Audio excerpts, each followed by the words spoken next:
জন্য বিশ্ব নবী ডাক দিয়ে বলেন, উম্মতেরা তোমরা দুইটা জিনিসের গ্যারান্টি দিয়ে দাও, আমি বিশ্ব নবী তোমাদের জান্নাতের জামিনদার বনে যাব।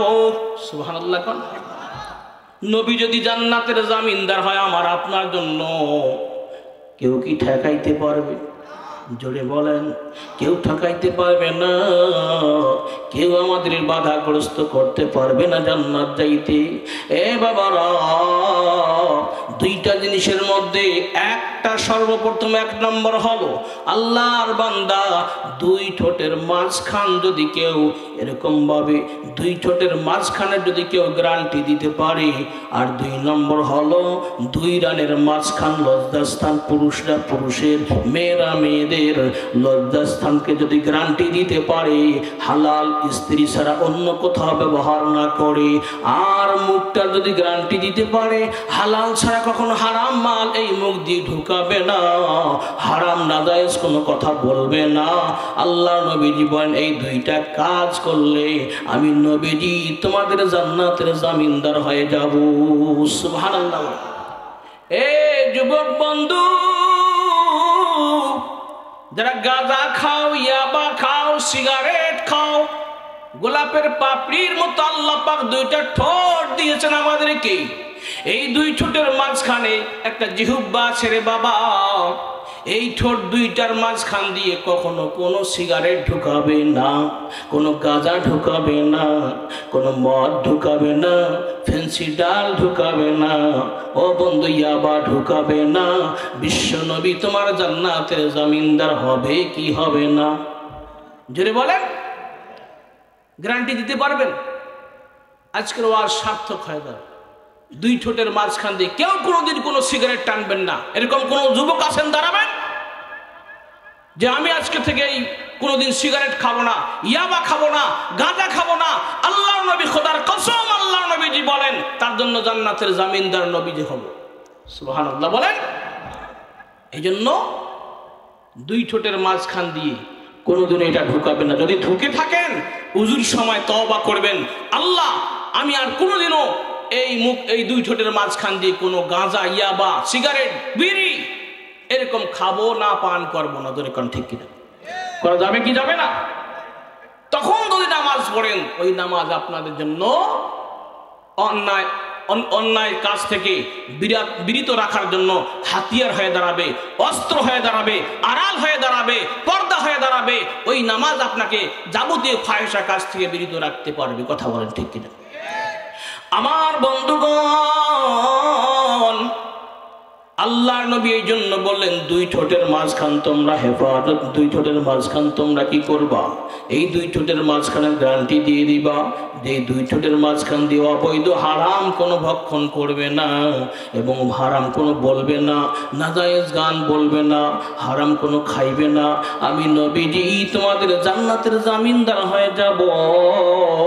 আর দুই রানের মাঝখান পুরুষরা পুরুষদের লজ্জাস্থান, মেয়েরা মেয়েদের লজ্জাস্থান। আপন স্বামী ছাড়া, হালাল স্বামী ছাড়া কোনো অবৈধ মিলমিশ হবে না।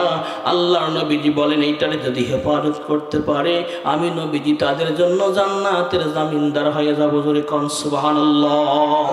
এই জন্য যুবতী বোনেরা, আপন স্বামী ছাড়া অন্য কোন বন্ধুর সঙ্গে আড্ডা দেওয়া যাবে, রাত কাটা যাবে, ভিন্ন জগৎ যাওয়া যাবে, স্বপ্নপুরী যাওয়া যাবে, এ বন্ধু কক্সবাজারে যাওয়া যাবে, কোনো রিসোর্টে যাওয়া যাবে, কোনো জায়গা নয়, কোনো জায়গা নয়। অনেক বোনেরা আছে বন্ধুর সঙ্গে রাত্রিবেলা হোটেলে গিয়ে কাটে, আছে না নাই? এ বোন, তোমার ইজ্জতের অনেক দাম, অনেক দাম। আল্লাহ পাক এত দামি তোমাদের সম্পদ বানাইছেন। আল্লাহ পাক বলেন তামাম দুনিয়ার সমস্ত সম্পদের থেকে একজন সতী নারী হলো বড় সম্পদ। সুবহানাল্লাহ বলেন, আরো জোরে বলেন সুবহানাল্লাহ। এ বাবা, ধন দৌলত চলে গেলে আবার কামাই করা যাবে, উপার্জন করা যাবে। কারো যদি সতীত্ব নষ্ট হয়ে যায়, জিন্দেগিকে ওই সতীত্ব ফিরে পাওয়া যাবে। জোরে বলেন, জোরে বলেন। এই জন্য মা বোনরা, নিজের সতীত্বকে হেফাজত করতে হবে। এই সতীত্ব হেফাজত করার জন্য তোমাকে পর্দায় থাকতে হবে, এটা আল্লাহর বিধান। কথা বলেন ঠিক কিনা? যে আল্লাহর বিধানের হেফাজত করে আল্লাহ তার হেফাজতকারী হয়ে যাবে। সুবহানাল্লাহ বলেন। এই জন্য হেফাজত করব কি করব না, এই জন্য যার যার মেয়ে আছে, যার যার ছেলে আছে, এদেরকে সর্বপ্রথম আমরা দিনিয়াত শিক্ষা দেব, ইসলাম শিক্ষা দেব, ইসলামের বুনিয়াদি ভিত্তি শিক্ষাগুলো দিয়ে দিব। এই শিক্ষাগুলো যদি থাকে, প্রত্যেকটা মুসলমান সন্তান যদি ইসলাম শিখে, তারা কখনো বেয়ারা হতে পারবে? ধরে বলেন। আজকে বলেন তো, ইসলাম যারা শিখেছে এই মানুষগুলো কোনোদিন কি জুয়া খেলেছে? ইসলাম যারা শিখেছে এরা কোনোদিন দাঁড়িয়ে দাঁড়িয়ে পেশাব করেছে? ইসলাম যারা শিখেছে এরা কোনোদিন এরকম ভাবে কারো কাছ থেকে ঘুষ নিয়েছে? ইসলাম যারা শিখেছে এরা আজ পর্যন্ত এরকম ভাবে কারো উপর জুলুম করেছে? ধরে বলেন, এরকম প্রমাণ আছে নাকি? প্রমাণ নাই, কেউ দিতে পারবেন না। ও বন্ধু, পক্ষান্তরে যারা দিন শিখে নাই, এরা বড় বড় ডিগ্রি অর্জন করার পরেও দেখা গেছে স্কুল কলেজ ইউনিভার্সিটির দেওয়ালগুলো ওরা দাঁড়িয়ে দাঁড়িয়ে দমকল বাহিনীর মতো স্প্রে করে দিচ্ছে। জোরে বলেন। একটা মাদ্রাসা ছাত্র দেখছেন ছোট্ট মক্তবে পড়ে দাঁড়াই পেশাব করে? আজকে দেখতেছি এক বাহিনীর গাড়ি দাঁড় করাইয়া পার্বতীপুর ব্যাকশপের কাছে দাঁড়াই, সেখানে গাড়ি, আমি মনে করছি মনে গাড়ি ধরতেছে আজকে, সার্জেন্ট টার্জেন্ট আসছে মনে। তো গাড়ি দাঁড়িয়ে আছে, দেখি ব্যাকশপের উত্তর পাশে দেওয়ালে দাঁড়িয়ে দাঁড়িয়ে পূর্ব পাশে একবার দমকল ছাড়িয়ে দিছে। হায় আল্লাহু আকবার! ওটা কি শিক্ষিত না অশিক্ষিত? বলেন, শিক্ষিত না অশিক্ষিত? দেশ কারা খাইছে, শিক্ষিত না অশিক্ষিত? আচ্ছা দেখেন, দাঁড়িয়ে পেশাব করলো প্যান্ট পরিয়া। আজ পর্যন্ত যে মানুষগুলো কাদায় মাটিতে কাজ করে নাংটি পিন দিয়ে পেশাব করার সময় লুঙ্গি ছাড়ি দেয় না, ওই নাংটি পিন দিয়ে পেশাব করে? হ্যাঁ, কাদা ভরা আছে, মাটি ভরা আছে, আজ পর্যন্ত ওই মানুষটা দাঁড়িয়ে দাঁড়িয়ে পেশাব করলো না, কাদা ভরা বসা যায় না, তারপরেও কি লুঙ্গিটা ছেড়ে দিয়ে মাল্লির মাথায় বসে পেশাব করে? কথা বলেন ঠিক কিনা? আর শিক্ষিতটা কি করলো? দাঁড়িয়ে দাঁড়িয়ে স্প্রে করে দিয়ে দিল। ও মুসলমান, দেশ তাহলে কারা খায়? তা ঘুষ শিক্ষিত নেয় না অশিক্ষিত নেয়? জোরে বলেন, জোরে বলেন ভাই। ঘুষ কারা নেয়? শিক্ষিত না অশিক্ষিত? শিক্ষিতরাই ঘুষ নেয়। সিগনেচার দেয় না, চাকরিও হয় না।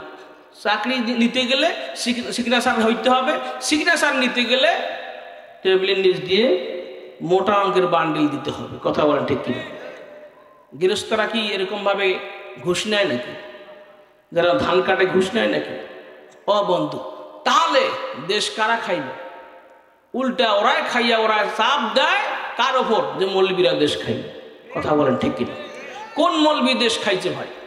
মৌলবীরা দেশ বাঁচাইছে, দেশ বাঁচানোর কথা বলে, মৌলবীরা সমাজ বাঁচানোর কথা বলে, মৌলবীরা সতীত্ব রক্ষার কথা বলে, মৌলবীরা এরকম ভাবে ইজ্জত রক্ষার কথা বলে, মৌলবীরা সমাজ রক্ষার কথা বলে, অসামাজিক কার্যকলাপ যেন না হতে পারে সেই বক্তব্যই মৌলবীরা মসজিদেও দেয়, সেই বক্তব্য মৌলবীরা মঞ্চেও দেয়, সেই বক্তব্য তাফসীর মাহফিলও দেয়, সেই বক্তব্য ওয়াজ মাহফিলও দেয়। এর বিরোধিতা তারাই করে, তাফসীর মাহফিল যেন হয় না, মসজিদে যেন আযান হয় না, ওই সব মানুষগুলো আবার বাধা দেয়। কথা বলেন, দেয় না? ওরাই আবার এগুলোর বাধা দেয়। ও মুসলমান, এই জন্য দ্বীনি শিক্ষা প্রত্যেকটা মুসলমানের জন্য জরুরি, ফরজ করে দিয়েছেন রাসূল সাল্লাল্লাহু আলাইহি সাল্লাম। কথা বলেন ঠিক কিনা? শিক্ষা জাতির মেরুদণ্ড। কোন শিক্ষা? সেই শিক্ষা প্রত্যেকটা জাতি, হিন্দুরা হিন্দু ধর্মের শিক্ষা তার জাতির জন্য মেরুদণ্ড, খ্রিস্টান খ্রিস্ট ধর্ম যে শিক্ষা আছে ওই শিক্ষা তাদের জন্য শিক্ষা মেরুদণ্ড। ইসলাম ধর্ম যারা আমরা আছি, আমাদের ইসলামিয়াত শিক্ষা করা আমাদের জাতির মেরুদণ্ড। কথা বলেন ঠিক কিনা? প্রত্যেক জাতি যদি তার নিজ নিজ ধর্ম শিক্ষা গ্রহণ করে, তাহলে অবশ্যই তার নৈতিক চরিত্রটার পরিবর্তন ঘটবেই ঘটবে ইনশাআল্লাহ। কথা বলেন ঠিক কিনা? আর নৈতিক চরিত্র যদি আমাদের পরিবর্তন হয়ে যায়, তাহলে আমাদের সমাজেরও পরিবর্তন হবে, দেশেরও পরিবর্তন হবে, সোনালী সমাজ আবার আমরা ফিরে পাবো।